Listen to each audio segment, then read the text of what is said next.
J5, I hit us with a nice ass intro. Go for it. Yeah, we'll come cast the intro.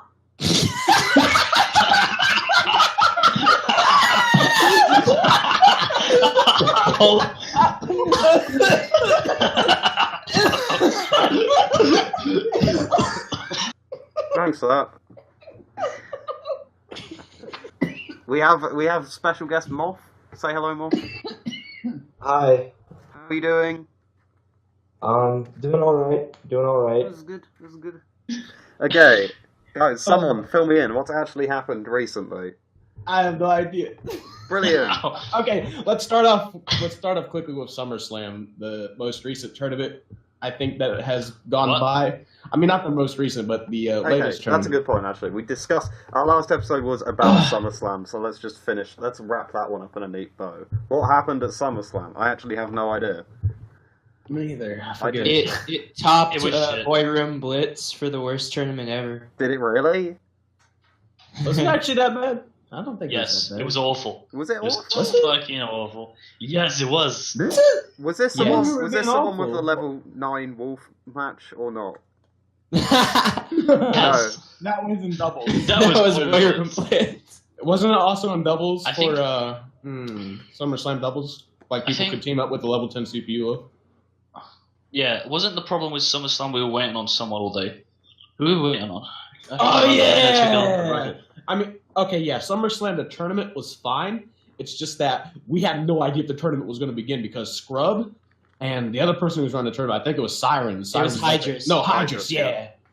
They were just lagging. They couldn't wake up. We were adding them for like 2 hours straight, and finally they were like, shit, my alarm didn't go off. Yeah. That was all good. That was awful. Jeez, they ran a War of the Whiskers side tournament. That happened. And it ended with Gojira. Grand Finals Godzilla Destroy All Monsters Melee, which actually spawned the fucking scene. Oh, very good. Very good. Yeah.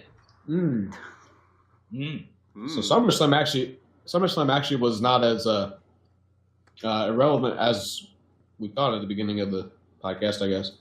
You mean not a minute ago? I've actually never seen Godzilla Destroy All Monsters Melee played. Neither have I. For how much you guys talk about it, I've never paid any attention. That's all right. We're not gonna say it for too long. Is it even worth me looking into at this point? No. Or is it already dead? It's very much dead. Screw it. Okay. It's right. very dead. I had this planned for another episode, but screw it. We're going to talk about it now. Because it naturally flowed into it. So, right, provider, start talking about the Destroy All Monsters Melee scene. You said it spawned... First of all, why did you play it in the grand finals of the War of the Whiskers tournament? Because me and Squeechy played this SNES Godzilla game that was the most unbalanced shit ever, and then I said, fuck this game, let's play Godzilla Destroy All Monsters Melee, which was a childhood game of mine. And over the course of us playing it, like it was like we were medium skill at that time at the finals that we played it, because we've already had some experimenting with it and shit. So the game was like the same old when we played in grand finals. However, after the scene spawned and we started getting a little bit more into it, we found like the game was fucked because you could mash out of grabs before the animation was even finished. So before you could get the throw off, you'd like get mashed out and then the opponent could combo you. Or if the opponent actually had a grab that worked, they could just grab you and throw them themselves. Yeah. So the grabs are really screwed, and we'll come back to that in a quick second. So every character is Melee Kirby. Yeah, apparently so.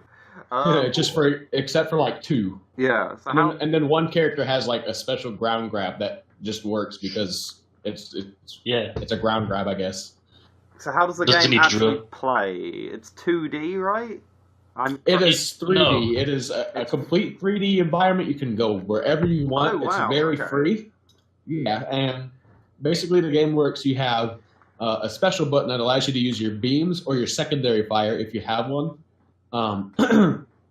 You have a kick button, which is the B button on the GameCube controller. The A button on the GameCube controller does your like punches or your claw attacks, basically your upper limbs. And X is like your special limbs, like a tail, or it could be what's some other shit? Oh yeah, like Gust. Ghidorah's does a gust attack on one of his things, and Destroya does his beam attacks with that. So basically, it's a 3-button for like melee attacks. 1 button's a special attack. Y is block.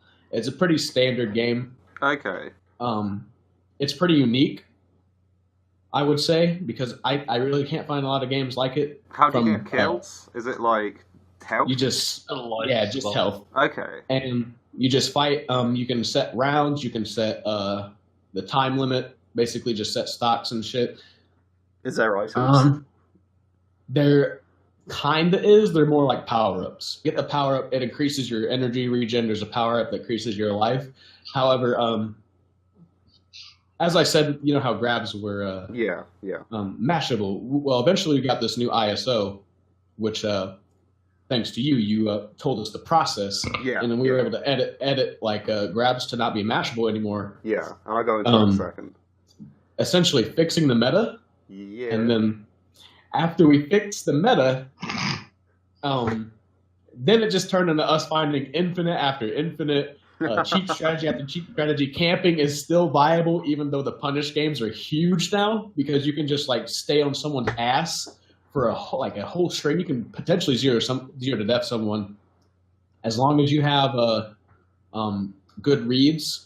There's still a decent amount of counterplay, especially with some characters who have like instant get up attacks, but the punish game is so huge and camping is still strong that basically you have to play perfectly by camping, or you have to make sure not to fuck up once when you're getting comboed, because either way you could either win or lose. It's very hectic where the meta has gone. It does sound pretty ridiculous. As we said, the scene is kind of dead right now. There hasn't been any... The Discord had a flurry of activity. It was actually quite active when I popped my head in. But since then, I don't think we've had a message in over like 2 weeks. Like, it's basically dead. Yeah, how long did it last? The pop-up scene? Like a couple of weeks. Couple of weeks. Yeah. Very good. Yeah, so... My introduction to this, and the whole reason I joined the Discord. So, you guys got me interested at first because you said you had a developer immediately on board, which is really quite interesting because normally they either turn a blind eye, or they're completely unfindable, or they don't even make video games anymore because they made a terrible Godzilla fighting game. And he probably shouldn't work in video games anymore. So that already interested me. But then you came to me with this problem of the grab thing. And I gave it a quick look. And it turned out to be like the easiest game to mod on the planet. It's great. You literally take open the game and there's just there's a text file. It's literally just a TXT. You can edit it. Anyone can edit it. Simple. Easy. Do it in 5 minutes. So I post this, and people seem to be relatively happy with it. And I decide to join the Discord in case anyone has any questions. And I start to see this developer guy talking, but he's a bit of a character. He is a bit of a character. So his name, quite befittingly, is Mr. Strange. And he was a bit strange. First of all, he called me a punk, I believe the term was the word he used. He called me a punk and was suspicious of me for opening the game up and changing the text files, and insisted it wasn't as easy as I was making out. But it was. I posted a full guide. I didn't even check if it worked. I told you the steps and you checked it. I've never played this game in my life. But yeah, he started getting all strange and angsty, and then eventually made this big rambling post about how he thought people didn't like him. And I sent a bit of an apology saying maybe I was a bit harsh. He blanked me. He didn't say anything to me. I was like, okay, cool, whatever, dude. He starts ranting on about how he shipped like 25 games or something ridiculous. But I don't know. He was a weird guy.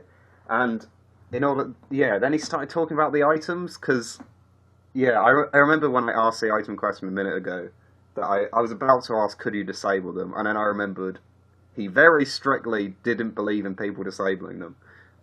Do you remember why, Provider? He tried to balance it around the items. Yeah, he said instead of like everyone hating the items like in Super Smash Bros., what if I could balance the game around the items so that people love them in the meta? Like, what? It's still RNG, you ass! Oh, shit, that guy. Geigen's broken, man. Yeah, and he thinks Geigen, everyone in the Gojira back room, or whatever the fuck I call it. Oh my god, there was a back room. Yeah. Everybody who was in the back room put Geigen at the worst in the game. And the developer, who pretty obviously doesn't know shit, said, yeah, I made Geigen, like, broken. He's really good. He's definitely broken. My character. Like, he's explicitly said it was the character that he developed and he made him broken. Oh, which is great, by the way. Oh. You know when you have your dev saying that the character is broken because it's his character? Yeah, while we're on the topic of strange individuals, there's also To Be More Crazy, who's like, I don't know, he had a scene of his own, didn't he? Of like the other gods of the game. I've definitely recognised his name, yeah. He was very loyal to Mr. Strange, so we say. Huh. Didn't he find Mr. Strange? Yeah. He probably did. Okay. I didn't know that bit. I wonder how he found him. Did he ever say? I mean, Mr. Strange is pretty active in, like, community and forums and shit, so it shouldn't have been that hard. Oh, fair enough. Okay. So when Mr. Strange was making... Did he ever say when he was making it that he intended it for it to be competitive? It sounds like he was aware of Melee. Maybe not when he was making it. I don't really know the timeline. But... when was Godzilla released? Oh, shit. 2002. He just said SSB when he said, while I spent years of my life thinking, hey, what was wrong about items in SSB and how can I improve on it so people don't have to remove it? Okay. It says, I guess I'm disappointed because it feels like people just think, hey, we removed items in SSB, so let's remove them here. Okay, fair enough. But he has to get why people dislike them, surely. And I remember you guys having big arguments about the RNG element. But he'd kind of just end any argument by saying, well, I've shipped a lot of games. So it was kind of like, okay, cool, dude, whatever. But yeah, it came to quite a climactic end when the final post on the Discord are basically just some guy having a massive go at you. Like, literally, I can click the Discord, scroll up maybe a single mouse rotation, and there's some guy saying, what dumpster did you crawl out of? Yeah, he was not a good character. I don't know, something about Godzilla just attracts some weird ass people. But Wolf Predator says hello every day. Yeah, there's this guy Wolf Predator in there who just like has this thought that everybody in there is his friend, so he has to say hello every day, and if nobody responds, he's like, "Hello?" ? Oh, it's cute. That's a surprising ray of sunshine. Has he left? I don't see him in there. He's fighting this Prime now. Oh, never mind. Yeah, he's still in there. He's asked, "How's G-Fest?" Charming Prince said, "I don't know." He said hello, and then after that, it was just jack shit. These characters, man. Yeah, you certainly attract a weird bunch, that's for sure. But the worst part about the scene dying is I put as soon as you put Gojira boards up, the website, I put a lot of effort into a handcrafted shitpost, and now no one's gonna see it. Was it the one about the cards? Yeah, about the Yu-Gi-Oh cards. Because kaijus and Yu-Gi-Oh are really good, and I thought they're definitely meta and competitive, so I thought I'd do a competitive kaiju analysis about the Yu-Gi-Oh cards. It was good in my mind when I wrote it at about 3 a.m. I'll tell you that. You couldn't even do it off topic. You put it in the general. Obviously, because it's on topic. It's a competitive kaiju discussion. In Gojira boards, a game about kaijus. Come on. Did you ever run any tournaments of Godzilla, or did you only play netplay? We only played netplay. I wanted to run a tournament, and I had like because I have a decent following on YouTube, almost 100 subscribers now. Yeah, I was just going to post like a trailer video to like some tournament, or either just post a hype ass video for Gojira boards in general. But I just never gave a fuck. Eventually, I just lost interest. I lost interest in a lot of things. Yeah, but we have a whole string of fighting games which we won't go into right now. That was going to be the episode, but we've got them off. So maybe another time. But Yeah, no, there's been quite a few pop-up scenes which have came and went amazingly quickly. Godzilla being maybe the... Oh no, I guess Tom and Jerry was the first. Or was it? Moth, what do you think? Tom and Jerry was before. What do you Tom think? and Jerry was the first that actually went anywhere. Yeah, it became very popular a couple of months ago. I say very popular, obviously, within our tiny Discord.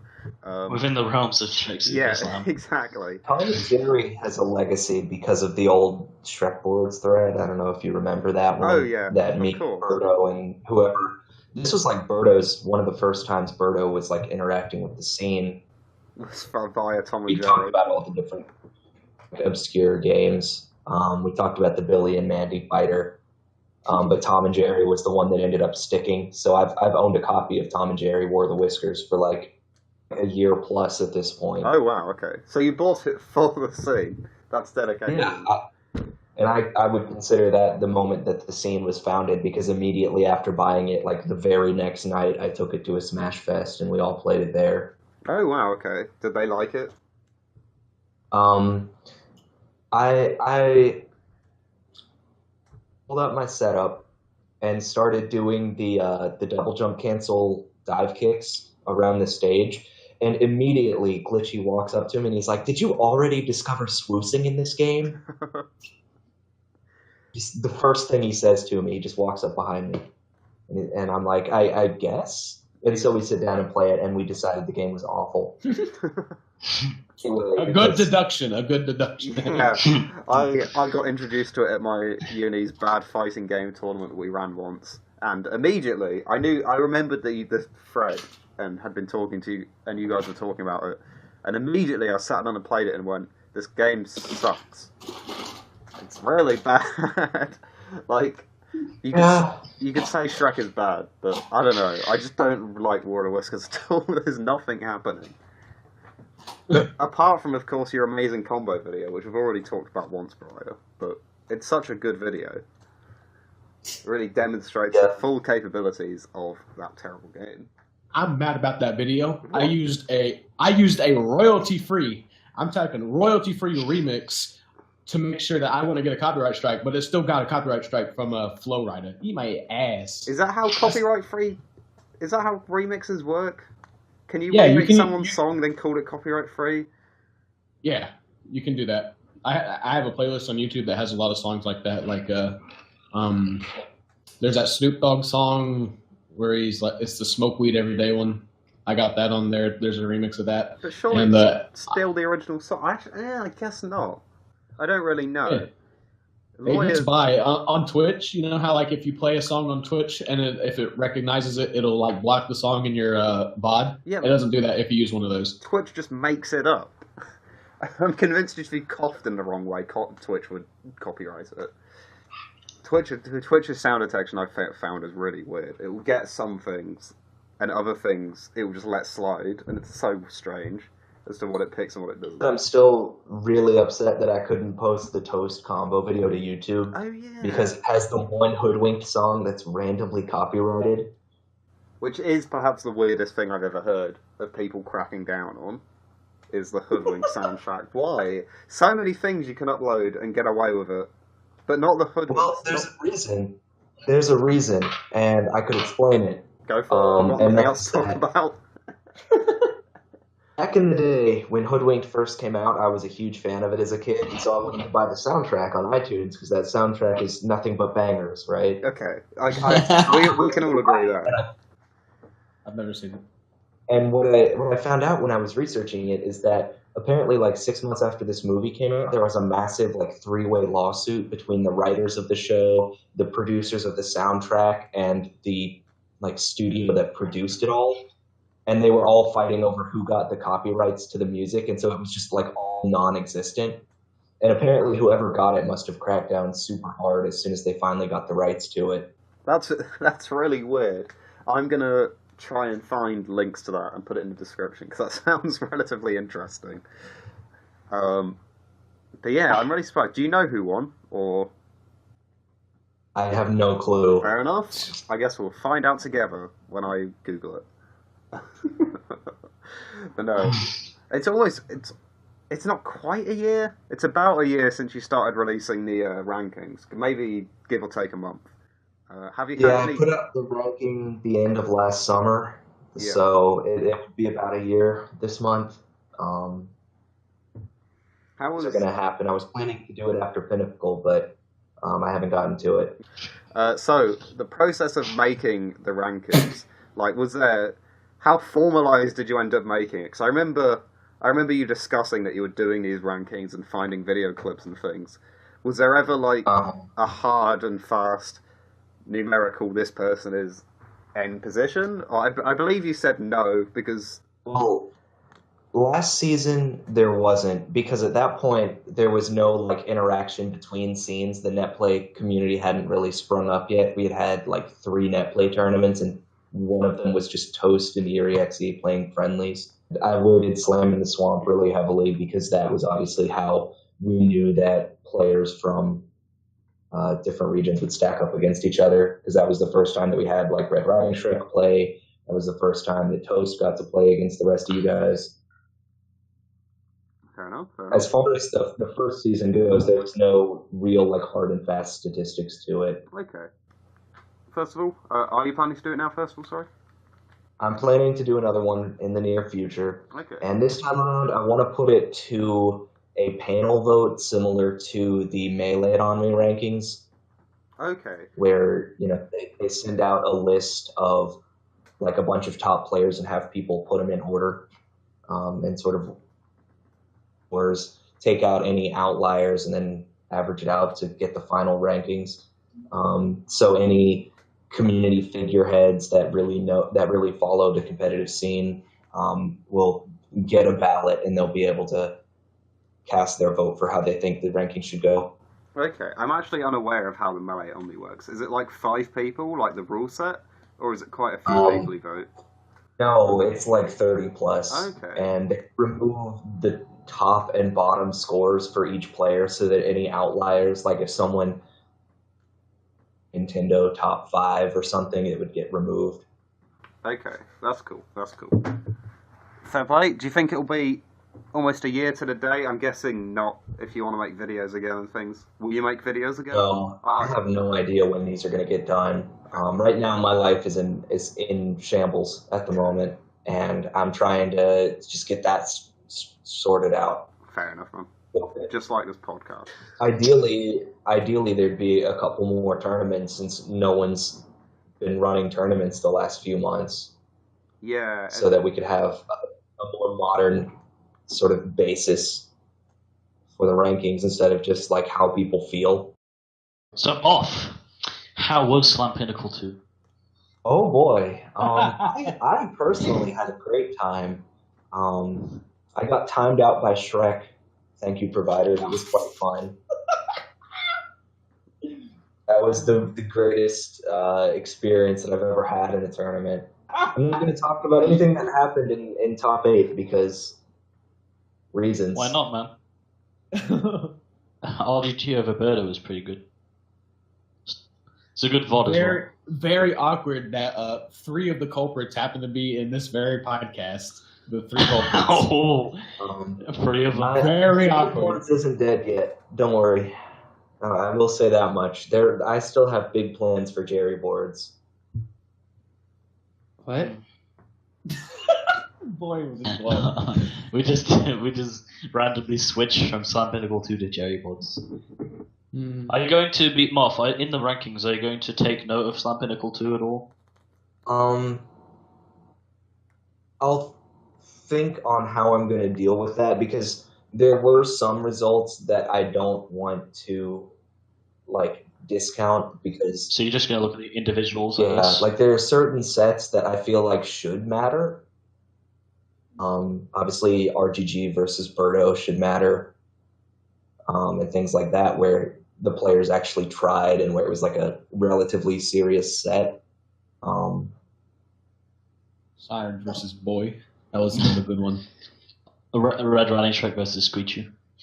I wish my set with Sarger had been recorded, but it wasn't, as far as I'm aware. Because that was the one set that I won, and I actually did like some really funny stuff. Like there were a lot of funny moments that happened that set.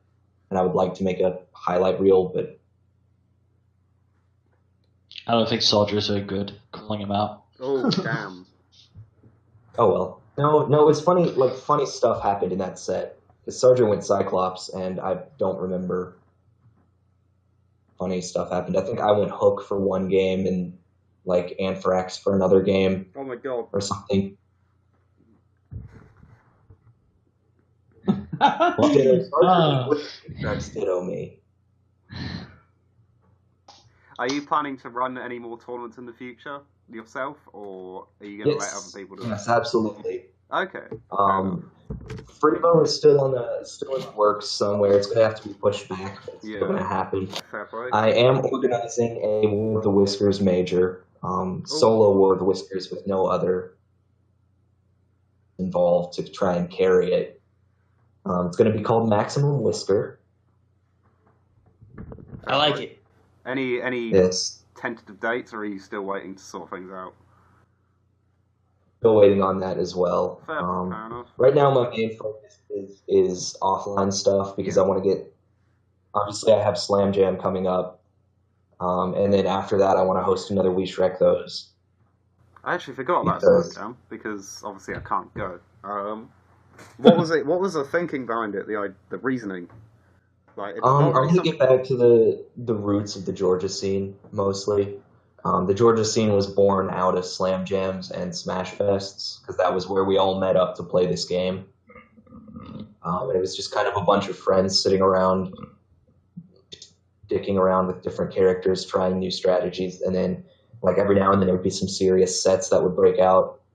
We'd all like just sit around and eat snacks and play this game and chew the fat, and it was really fun, and I kind of missed that, and those always got more turnout than the actual did. Like, I know that there's a few, like, established Smash players from the area that have been considering coming to Slam Jam that would not have come to any of our actual tournaments.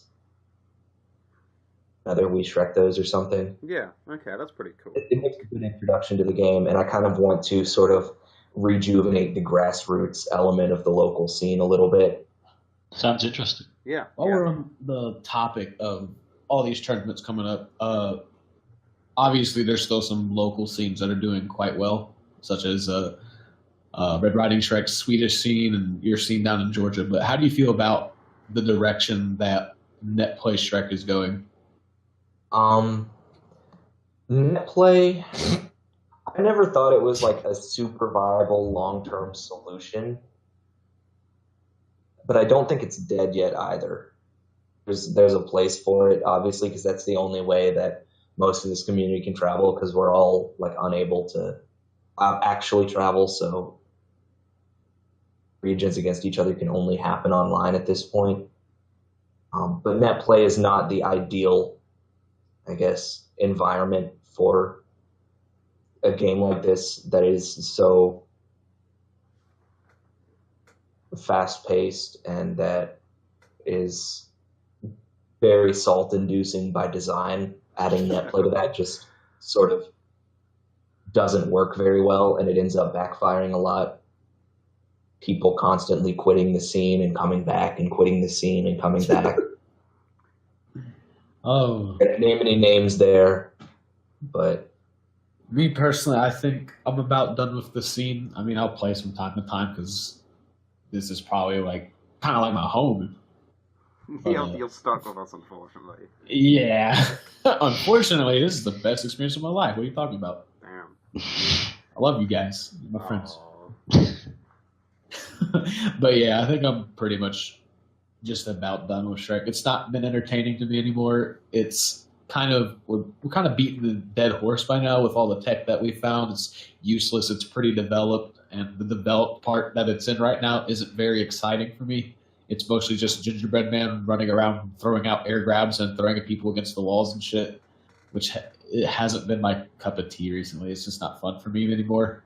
yeah, there's all kinds of really crazy, intricate tech that no one uses because it's all outclassed. And the game had the potential to be really interesting, depending on how the meta developed. And right now, it's just not in a place where it's like spectator friendly at all, and it's not in a place where it's particularly interesting to play for a lot of people. So I totally understand that like a lot of people are sick of it. I think offline it's a lot more fun to play. That whenever I've had like Storzan and people like that come out to my tournaments offline, that they've had a better experience there than they have on NetPlay. But with a game that's already so slow and developed into a metagame that's unfun is not something that I could blame anyone for quitting at this point. What if we made a rule to completely ban infinites and the like in tournaments? I've thought about that. The infinites ban made the meta way more interesting for a while. Once infinites were unbanned, the tier list became way more rigid, and the gaps between characters opened up a lot, and it also made a lot of other tech obsolete because most infinites that we have are like relatively easy to perform, and the ones that aren't are just outclassed characters because no one wants to learn a difficult infinite. Like Anthraxes. Whereas if you ban infinites, it forces people to learn a lot more intricate neutral exchanges. It forces people to learn other things that make the game more interesting. In the case of Gingerbread Man, for example, I don't think banning an infinite would make much of a difference. You're still just going to air dash and then grab and then run away and then just air dash when you get up. Well, that's because and also, it's kind of hard to say why it's an infinite. And people don't realize that because they're so focused on Dronky. Gingerbread Man can do what he wants. He's broken, but as you said, but enough about it. Really hard to classify an infinite. Really hard because you could say, well, him doing the Crumpet dash to OTG and then do some anti-airs. Well, that's part of the infinite. So should that be banned or not, or should he only be allowed to do like 2 strings, or is 3 strings too much? It'd be really the way that it was dealt with before was that you couldn't use move twice in a combo, I think is what it was. What? Or something like that. Inescapable straight more than once, rather. Another problem with that is there's only like 2 moves that are useful in a character's moveset. Like with Gingerbread Man, actually any character, like I could see most combos ending with like 2 anti-airs and trying to do an aerial, but just because mashing has developed so much that almost every single option for OTGs has become unsafe, that you get punished for doing your own combo if you aren't going to end up with like an infinite to death. You know what I mean?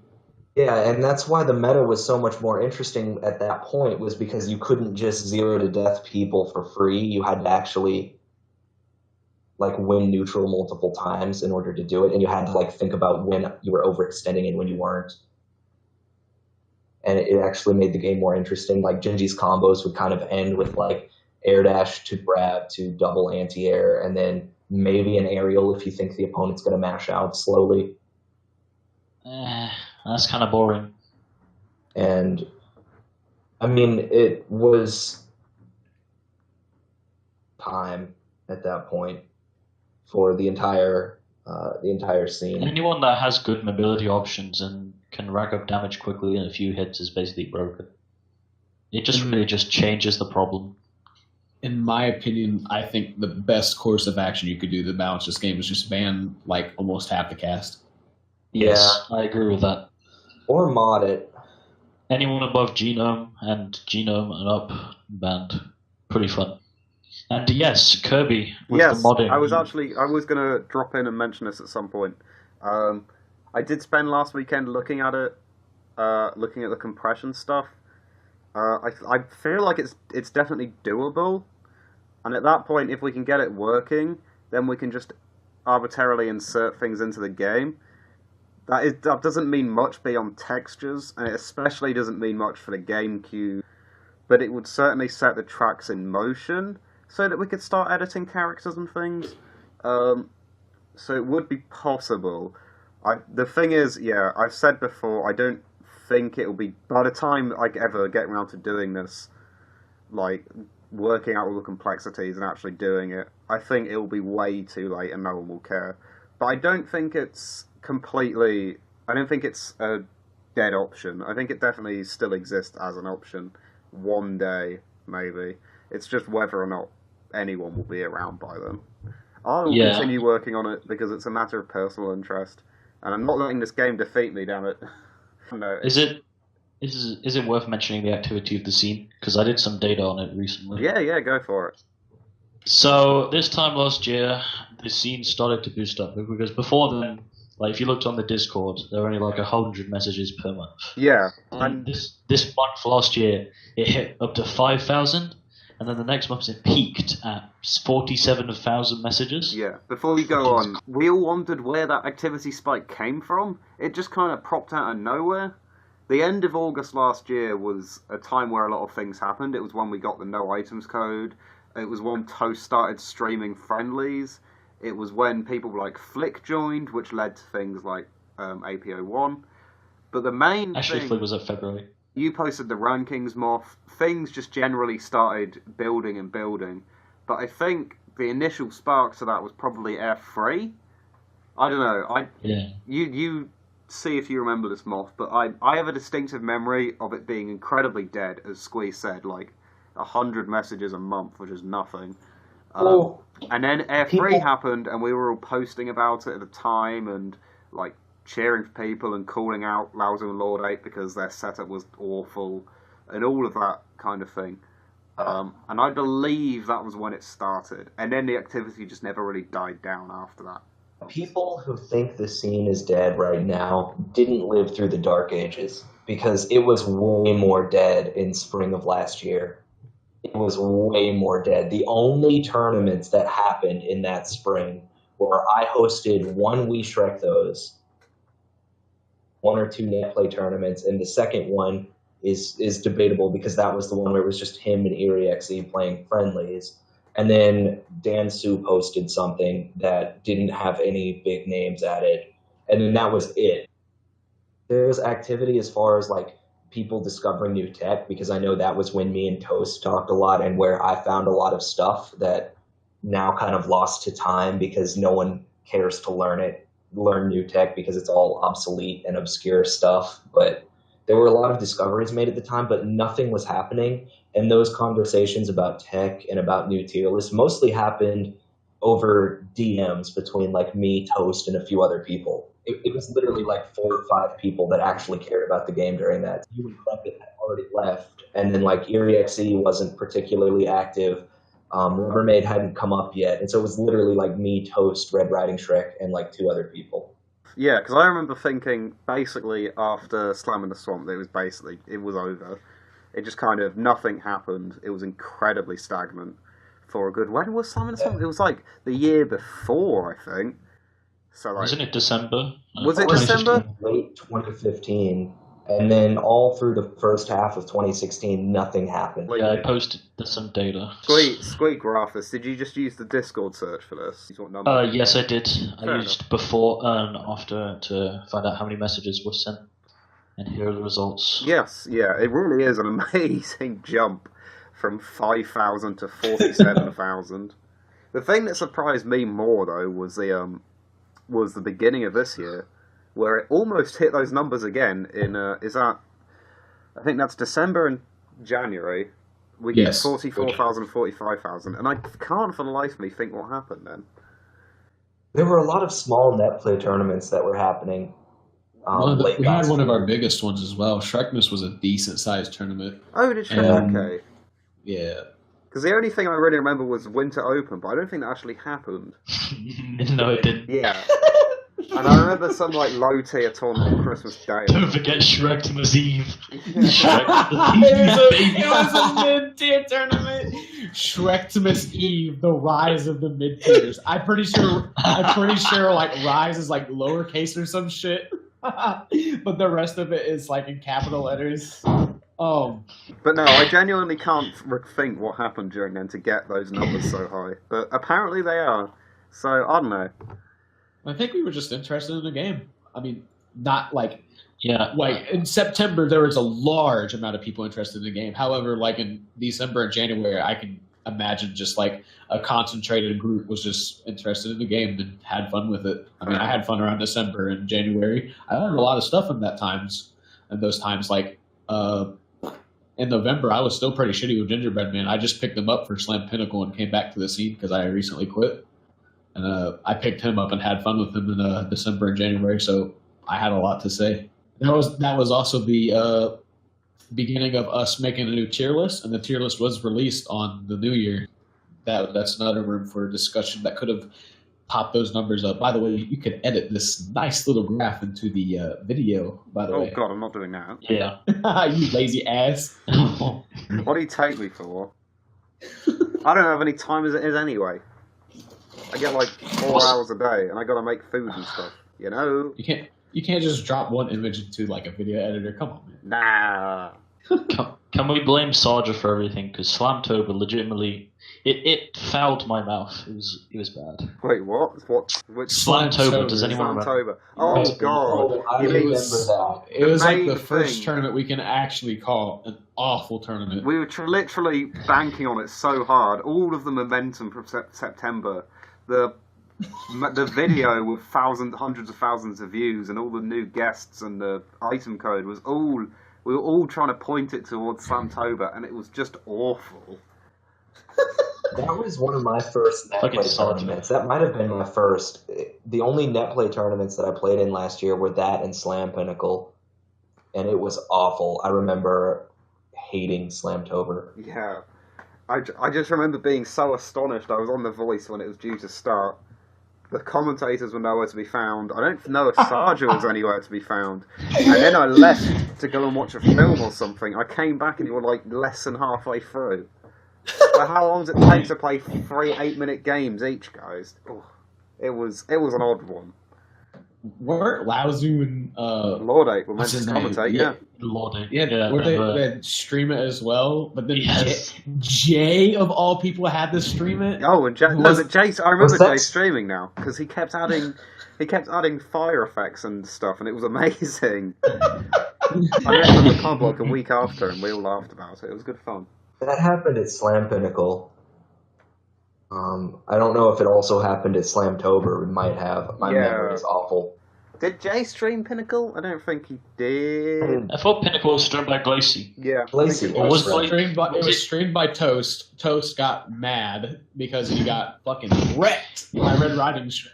And then Glacy streamed the rest. I remember commentating a bit with legendary Cyclops main George. We basically sat and chatted around, and it was pretty fun. And ZSS was there as well, but he didn't talk. Yeah, it was good fun. It was good fun. I was just going to say, Slam Pinnacle was like the first really good tournament. It actually made me want to play. Yeah, it was solid. Especially Cruz was amazing.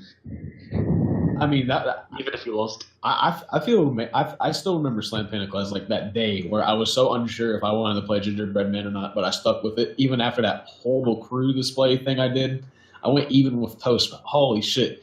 That match with Rubbermaid left a fucking nasty taste in my mouth. Rubbermaid everyone in that crew. That was crazy. Like I was unsure if I wanted to keep playing Gingerbread Man or if I just wanted to quit the game again. Eventually, we did have a rematch set in Shrekmas, I believe, where I 3-0'd him 5-stock once. That was good. Time that Sorzan left the scene. It was. Because he's done it like 4 times or something. Rip and peace, Sorzan. Yep. Slam Pinnacle 2, he made it very clear that he doesn't want to come back. Oh, yeah. What's funny is he's confirmed as interested in Slam Jam. Huh. He RSVP'd to the Facebook event as interested. Oh, wow. Okay. Huh. Maybe he just hates losing. He says he doesn't like my playstyle or Squeechu's playstyle, and Squeechu very fittingly said, "What, the winning playstyle or some shit like that?" Yeah. Because apart from that, Sorzan really, he's not bad. He can like visibly attack other players, but I feel like does considerably well for playing a low tier and having not played the game for a long time as well, and how well he did at Slam Pinnacle 2, even after that long lull in his playing, he still did decently well. His neutral is really well developed. He plays this game like he plays Melee Falcon, because he plays Falcon in Melee, And like he plays Falcon's neutral game with Humpty, and it's really crazy to watch. I remember playing Swordsman like back in the day when he was first rising up, and we played a Humpty Ditto. I beat him barely. I barely played Humpty at the time. I beat him barely, and the first thing he said was, "This Ditto is trash, and I hate this map." We were playing on Beanstalk, by the way. Swordsman was like the only person I would take to shitty ass stages just because I knew he hated them so much, and it was always good to get a nice reaction out of him. Oh, if only Shrek was just like those days. I mean, we're never going to get times like that again. I think the golden period is unfortunately behind us, yeah. Yeah, the greatest moment of the scene definitely has passed. I can't see another moment like that. And We're waiting for the embezzled age, or whatever, the bejeweled age. The Gilded Age.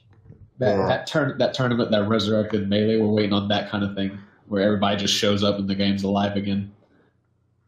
What was it called in the Melee documentary? It was like I think it Revival of Melee. Yeah. Yeah. We need ROM. Revival of Shrek, but we've got to wait 2 or 3 years first. Can't call it that. That only worked for Melee. They held a revival of Brawl last year, and it got 16 entrants. Yeah, that was really Fukatsu no Shrek. I think we're pretty much good here. This has been over an hour at this point, though, to be fair. I'll probably... I have go for it. I have a question for Moth, actually. Yeah? So, you're like the founder of the KSU Shrek Super Slam scene. You're the guy who's really spread it and stuff. And you've gone through the trial and hardships of trying to get people into the game, and you've probably gone through success and failure. I am planning, since I did transfer to tech, to start a scene there. How would I go about it, and what should you say I should do or avoid for starting a scene? I kind of just got lucky. I just winged it. I had no experience running tournaments or anything before Shrek. But I know that if you bring the game to Smash Fests, like, there will be people there that will want to play. The meme value and the shit posting value is there, and Smashers are actually just giant meme lords.